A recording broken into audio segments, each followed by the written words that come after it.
જય સ્વામિનારાયણ. સહજાનંદ વિદ્યાલયના video lecture શિક્ષણમાં આપ સર્વ વિદ્યાર્થી મિત્રોનું હાર્દિક સ્વાગત છે. ધોરણ 11 રસાયણ વિજ્ઞાન પ્રકરણ 1. આજે આપણે જોઈશું ગુણક પ્રમાણનો નિયમ. પરીક્ષામાં પ્રશ્ન પૂછી શકે ગુણક પ્રમાણનો નિયમ ઉદાહરણ આપીને સમજાવો. તો મુખ્ય 3 મુદ્દામાં તમારે આ જવાબ લખવાનો રહેશે. સૌથી પહેલાં ગુણક પ્રમાણના નિયમનું વિધાન લખવાનું, ત્યારબાદ તેનું ઉદાહરણ આપવાનું અને એ ઉદાહરણની સમજૂતી આપવાની. તો સૌ પ્રથમ આપણે વિધાન જોઈએ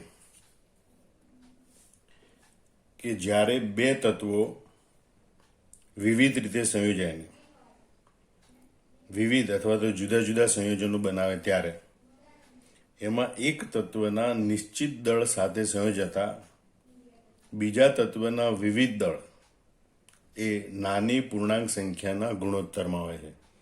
એટલે કે એને સાદા નાના પૂર્ણાંક સંખ્યાઓ ધરાવતા ગુણોત્તર વડે દર્શાવી શકાય છે.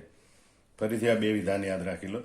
જ્યારે બે તત્વો વિવિધ રીતે સંયોજાઈને વિવિધ સંયોજનો બનાવે ત્યારે તેમાં એક તત્વના નિશ્ચિત દળ સાથે સંયોજાતા બીજા તત્વના વિવિધ દળ એ નાની પૂર્ણાંક સંખ્યાના ગુણોત્તરમાં હોય છે. એનું એક આપણે ઉદાહરણ જોઈએ.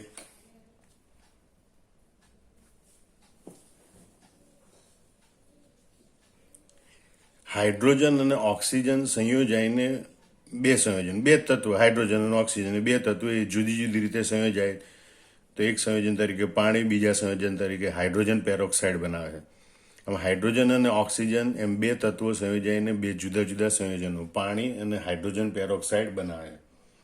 આપણે જોઈએ કે હાઇડ્રોજનના 2 ગ્રામ એ ઓક્સિજનના 16 ગ્રામ સાથે જોડાય તો પાણી બને, અને હાઇડ્રોજનના 2 ગ્રામ સાથે ઓક્સિજનના 32 ગ્રામ જોડાય તો હાઇડ્રોજન પેરોક્સાઇડ બને છે. પાણીનું સૂત્ર H2O છે, હાઇડ્રોજન પેરોક્સાઇડનું સૂત્ર H2O2 છે. આ ઉદાહરણ આપવાનું એ સમજૂતી આપણે એ રીતે આપી શકીએ કે ભાઈ પાણી અને હાઇડ્રોજન પેરોક્સાઇડ એ બંને સંયોજનમાં હાઇડ્રોજનનું નિશ્ચિત દળ 2 ગ્રામ એની સાથે સંયોજતા ઓક્સિજનનું દળ પ્રમાણ અનુક્રમે 16 ગ્રામ અને 32 ગ્રામ એટલે કે 16:32 છે, જેને ટૂંકમાં 1:2 દર્શાવી શકાય. આમ હાઇડ્રોજનના નિશ્ચિત દળ સાથે સંયોજતા ઓક્સિજનનું દળ પ્રમાણ એ સાદો નાનો પૂર્ણાંક ગુણોત્તર 1:2 હોય છે. આમ ફરીથી આ ઉદાહરણ ઉપરથી પણ તમે આ નિયમ સમજી શકો. જ્યારે બે તત્વો એટલે કે હાઇડ્રોજન અને ઓક્સિજન એ જુદી જુદી રીતે સંયોજાઈને જુદા જુદા સંયોજનો પાણી અને હાઇડ્રોજન પેરોક્સાઇડ બનાવે. એમાં એક તત્વનું નિશ્ચિત દળ એટલે કે હાઇડ્રોજનનું નિશ્ચિત દળ 2 ગ્રામ એની સાથે સંયોજતા બીજા તત્વના જુદા જુદા દળ 16 અને 32 ગ્રામ. પણ એક દળ છે એ એક સાદી નાની પૂર્ણાંક સંખ્યાના ગુણોત્તરમાં આવે છે. 16:32 એટલે કે 1:2 દર્શાવે છે. આમ પરીક્ષામાં પૂછાય ગુણક પ્રમાણનો નિયમ સમજાવો તો આ 3 મુદ્દામાં તમારે સમજૂતી આપવાની હોય. પહેલાં વિધાન લખવાનું હોય આ પ્રમાણે, પછી એનું હાઇડ્રોજન અને ઓક્સિજન તત્વોમાંથી રચાતા પાણી અને હાઇડ્રોજન પેરોક્સાઇડનું ઉદાહરણ આપવાનું હોય, અને ત્યારબાદ એ ઉદાહરણની આ રીતે સમજૂતી આપવાની હોય છે. હવે આપણે અન્ય કેટલાક ઉદાહરણો સમજવાનો પ્રયત્ન કરીએ. પહેલું ઉદાહરણ છે કાર્બન અને ઓક્સિજનના સંયોજનો. કાર્બન અને ઓક્સિજન બે તત્વો છે જુદી જુદી રીતે સંયોજાઈને બે જુદા જુદા સંયોજન બનાવે. કાર્બન મોનોક્સાઇડ CO અને કાર્બન ડાયોક્સાઇડ CO2.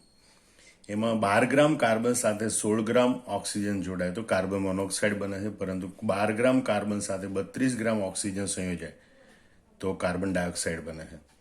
આમ કાર્બન અને ઓક્સિજન બે તત્વો જોડાઈને બે જુદા જુદા સંયોજનો કાર્બન મોનોક્સાઇડ અને કાર્બન ડાયોક્સાઇડ બનાવે. હવે અહીંયા માહિતી ઉપરથી જોઈએ કે ભાઈ કાર્બન મોનોક્સાઇડ અને કાર્બન ડાયોક્સાઇડમાં કાર્બનના 12 ગ્રામ નિશ્ચિત દળ સાથે સંયોજાતા ઓક્સિજનનું દળ અનુક્રમે 16 ગ્રામ અને 32 ગ્રામ છે, જે 16:32 એટલે કે સાદો નાનો પૂર્ણાંક ગુણોત્તર 1:2 છે. આમ આપણે જોઈ શકીએ કે બે તત્વ જોડાઈને જુદા જુદા સંયોજનો બનાવે તેમાં એક તત્વના નિશ્ચિત દળ સાથે જોડાતા બીજા તત્વનું દળ એક સાદો નાનો પૂર્ણાંક ગુણોત્તરમાં હોય છે. બીજું ઉદાહરણ જોઈએ સલ્ફર અને ઓક્સિજનના સંયોજનો. અહીં સલ્ફર અને ઓક્સિજન એ બે તત્વો જોડાઈને બે જુદા જુદા oxide sulphur dioxide sulphur trioxide બનાવે છે. એમાં સલ્ફરના 32 ગ્રામ સાથે ઓક્સિજનના 32 ગ્રામ જોડાય તો સલ્ફર ડાયોક્સાઇડ બને છે, અને સલ્ફરના 32 ગ્રામ સાથે ઓક્સિજનના 48 ગ્રામ જોડાય તો સલ્ફર ટ્રાયોક્સાઇડ બને છે. અહીં જોઈ શકીએ સલ્ફર ડાયોક્સાઇડ અને સલ્ફર ટ્રાયોક્સાઇડમાં સલ્ફરના નિશ્ચિત દળ 32 ગ્રામ, એની સાથે સંયોજતા ઓક્સિજનનું દળ પ્રમાણ એ 32:48 એટલે કે 2:3 છે. અને આ 2:3 એક સાદો નાનો પૂર્ણાંક સંખ્યા દર્શાવતો ગુણોત્તર છે. આમ અહીંયા આ પણ આપણને ગુણક પ્રમાણનો નિયમ દર્શાવે છે કે એક તત્વના નિશ્ચિત દળ સાથે સંયોજતા બીજા તત્વના વિવિધ દળનું પ્રમાણ એક સાદો નાનો પૂર્ણાંક ગુણોત્તર હોય છે. ત્રીજું ઉદાહરણ જોઈએ, નાઇટ્રોજનના વિવિધ ઓક્સાઇડ. નાઇટ્રોજન અને ઓક્સિજન બે તત્વો જુદી જુદી રીતે સંયોજાઈને ઘણા બધા ઓક્સાઇડ બનાવે. એ પૈકીના 5 ઓક્સાઇડ અહીં આપણે દર્શાવેલા છે. પ્રથમ છે નાઇટ્રસ ઓક્સાઇડ અથવા તો એને કહેવાય ડાયનાઇટ્રોજન મોનોક્સાઇડ. એમાં નાઇટ્રોજનના 28 ગ્રામ દળ સાથે ઓક્સિજનનું 16 ગ્રામ દળ જોડાયેલું હોય છે. બીજું છે નાઇટ્રિક ઓક્સાઇડ અથવા તો કહેવાય નાઇટ્રોજન મોનોક્સાઇડ, જેમાં નાઇટ્રોજનના 14 ગ્રામ દળ સાથે ઓક્સિજનનું 16 ગ્રામ દળ, એટલે કે ગુણોત્તર પ્રમાણે લઈએ તો 28 ગ્રામ નાઇટ્રોજનના દળ સાથે 32 ગ્રામ ઓક્સિજન સંયોજાયેલો છે. ત્રીજો ઓક્સાઇડ છે ડાયનાઇટ્રોજન ટ્રાયોક્સાઇડ, જેમાં નાઇટ્રોજનના 28 દળ સાથે ઓક્સિજનનું 48 ગ્રામ દળ જોડાયેલું હોય. ચોથો ઓક્સાઇડ છે ડાયનાઇટ્રોજન ટેટ્રોક્સાઇડ N2O4, જેમાં નાઇટ્રોજનના 28 ગ્રામ દળ સાથે ઓક્સિજનનું 64 ગ્રામ દળ જોડાયેલું હોય છે. પાંચમો ઓક્સાઇડ છે ડાયનાઇટ્રોજન પેન્ટોક્સાઇડ N2O5, જેમાં નાઇટ્રોજનના 28 ગ્રામ દળ સાથે ઓક્સિજનનું 80 ગ્રામ દળ જોડાયેલું હોય. આમાં પાંચેય ઓક્સાઇડ સંયોજનો છે એમાં નાઇટ્રોજનના નિશ્ચિત દળ 28 ગ્રામ સાથે સંયોજાતા ઓક્સિજનનું દળ પ્રમાણ 16:32:48:64:80 હોય છે. એટલે કે 1:2:3:4:5 હોય છે. બધાને 16 વડે ભાગી નાખે એટલે આપણને આ સાદો ગુણોત્તર મળે. આમ 1:2:3:4:5 એક સાદો નાનો ગુણોત્તર છે. આમ બે તત્વો નાઇટ્રોજન અને ઓક્સિજન સાથે જોડાય અને વિવિધ ઓક્સાઇડ બનાવે, એમાં એક તત્વ નાઇટ્રોજનના નિશ્ચિત દળ સાથે જોડાતા ઓક્સિજનનું વિવિધ દળ એક સાદા નાના પૂર્ણાંક ગુણોત્તરમાં હોય છે, જે આપણને ગુણક પ્રમાણનો નિયમ દર્શાવે છે. અન્ય એક ઉદાહરણ જોઈએ. કાર્બનના બે જુદા જુદા ઓક્સાઇડમાં કાર્બનનું ટકાવાર પ્રમાણ 42.9% અને 27.3% છે. તો આ ઘટના રાસાયણિક સંયોગીકરણનો કયો નિયમ દર્શાવે છે એવું સમજાવો. તો આપણે પ્રથમ ઓક્સાઇડનું વર્ણન અને બીજા ઓક્સાઇડનું વર્ણન આ રીતે નાનકડા કોષ્ટક સ્વરૂપે કરીએ. ભાઈ, પ્રથમ ઓક્સાઇડમાં કાર્બનનું પ્રમાણ 42.9% છે. તો ઓક્સિજનનું પ્રમાણ 100 - 42.9 એટલે 57.1% હોય.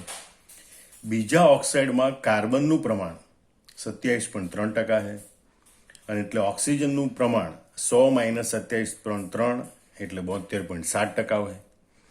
હવે આપણે બંને ઓક્સાઇડનું વર્ણનાત્મક સંબંધ જોઈએ કે પ્રથમ ઓક્સાઇડમાં 42.9 ગ્રામ સાથે જોડાતા ઓક્સિજનનું દળ બરાબર 57.1 ગ્રામ.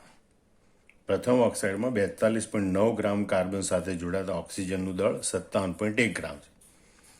બીજા ઓક્સાઇડને આ પરિમાણમાં આપણે લાવવાનું. બીજા ઓક્સાઇડમાં આપણે જે 27.3 ગ્રામ કાર્બન સાથે જોડાતા ઓક્સિજનનું દળ 72.7 ગ્રામ છે. તો 27 ગ્રામ કાર્બન સાથે જોડાતો ઓક્સિજન 72.7 ગ્રામ હોય તો 42.9 ગ્રામ પહેલા ઓક્સાઇડ પ્રમાણે 42.9 ગ્રામ કાર્બન સાથે જોડાતો ઓક્સિજન કેટલો? ચોકડી ગુણાકાર કરીએ 72.7 × 42.9 ભાગ્યા 27.3, તો જવાબ આવે 114.2 ગ્રામ.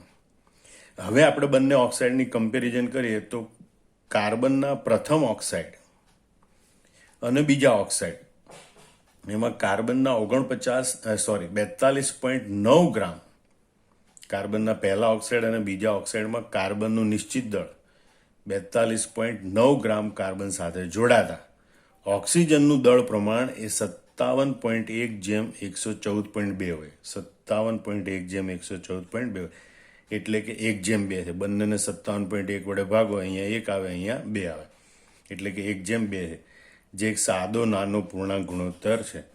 આમ એક તત્વ સાથે જોડાતા બીજા તત્વનું દળ પ્રમાણ સાદો નાનો ગુણોત્તર હોય તો એ ગુણક પ્રમાણનો નિયમ દર્શાવે છે. આમ આ ઘટના છે એ ગુણક પ્રમાણનો નિયમ દર્શાવે છે. આ જ પ્રશ્ન છે તમને એમસીક્યુ સ્વરૂપે પણ પૂછાય. આવું પૂછેલું નીચે કહેવાય કે આ કયો નિયમ દર્શાવે અને નીચે 4 નિયમો દર્શાવેલા હોય. તો ગુણક પ્રમાણનો નિયમ છે એ આ ઘટના સાથે સંકળાયેલો છે.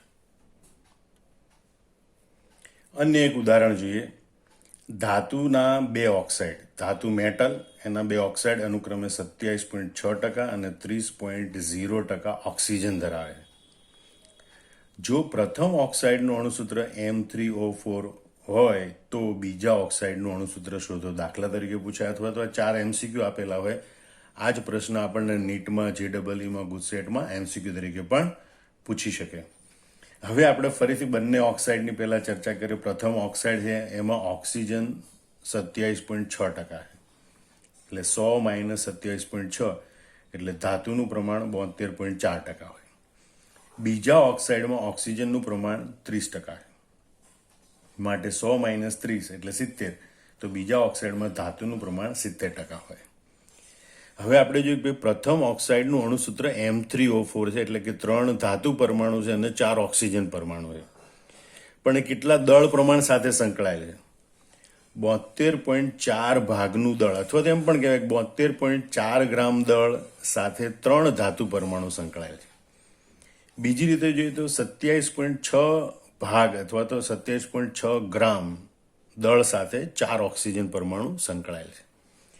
હવે આ વસ્તુ આપણે બીજા ઓક્સાઇડ માટે જોઈએ કે ભાઈ પ્રથમ ઓક્સાઇડ પ્રમાણે 72.4 ભાગનું દળ એ 3 ધાતુ પરમાણુ સાથે સંકળાયેલું હોય, તો બીજા ઓક્સાઇડમાં 70 ભાગનું દળ એટલે કે 70 ગ્રામ દળ એ કેટલા ભાગના ધાતુ પરમાણુ સાથે સંકળાયેલું હોય? તો 3 × 70 / 72.4 એટલે કે 2.9 ધાતુ પરમાણુ સાથે સંકળાયેલું. બીજા ઓક્સાઇડમાં આ 70 ભાગનું દળ અથવા તો 70 ગ્રામ દળ એ 2.9 ધાતુ પરમાણુ સાથે સંકળાયેલું હોય. એવી રીતે પ્રથમ ઓક્સાઇડમાં 27.6 ભાગનું દળ એ 4 ઓક્સિજન પરમાણુ સાથે સંકળાયેલું છે. એના સંદર્ભમાં આપણે બીજા ઓક્સાઇડમાં ઓક્સિજન પરમાણુ ગણીએ કે ભાઈ 27.6 ભાગનું દળ એ 4 ઓક્સિજન પરમાણુ સાથે સંકળાયેલું હોય, તો બીજા ઓક્સાઇડમાં રહેલા 30 ભાગનું દળ એ કેટલા ઓક્સિજન પરમાણુ સાથે સંકળાયેલું હોય? 4 × 30 / 27.6 બરાબર 4.35 ઓક્સિજન પરમાણુ સાથે સંકળાયેલું હોય. આમ બીજા ઓક્સાઇડમાં 2.9 ધાતુ પરમાણુ સાથે 4.35 ઓક્સિજન પરમાણુ જોડાયેલા, પણ પરમાણુની સંખ્યા અપૂર્ણાંક ન હોય, માટે આ ગુણોત્તરને આપણે પૂર્ણાંક સંખ્યા સુધી લઈ જવું પડે. તો એ માટે જો બીજા ઓક્સાઇડમાં ધાતુ પરમાણુ અને ઓક્સિજન પરમાણુનો ગુણોત્તર 2.9/4.35, બંને સંખ્યાને આપણે 2.9 વડે ભાગીએ તો અહીંયા 1 આવે અને અહીંયા 1.5 આવે, એટલે 1/1.5. હજી પણ આ અપૂર્ણાંક છે. આ અપૂર્ણાંકને દૂર કરવા માટે બંનેને 2 સંખ્યા વડે ગુણીએ તો આને 2 વડે ગુણીએ તો જવાબ 2 આવે. 1.5 ને 2 વડે ગુણીએ તો 3 આવે. એનો મતલબ કે ધાતુ પરમાણુ અને ઓક્સિજન પરમાણુનો ગુણોત્તર 2:3 છે, અને માટે બીજા ઓક્સાઇડનું અણુસૂત્ર M2O3 થાય, અને માટે અહીંયા વિકલ્પમાં D વિકલ્પ એ સાચો બને. આમ આ રીતે ગુણક પ્રમાણનો નિયમ, એની સમજૂતી મોઢે કરે, એની ટૂંકનોંધ લખવાની અને બીજા બધા ઉદાહરણ સમજી અને નીટ, JEE, ગુજસેટના MCQ માટે તૈયાર થવાનું. જય સ્વામિનારાયણ.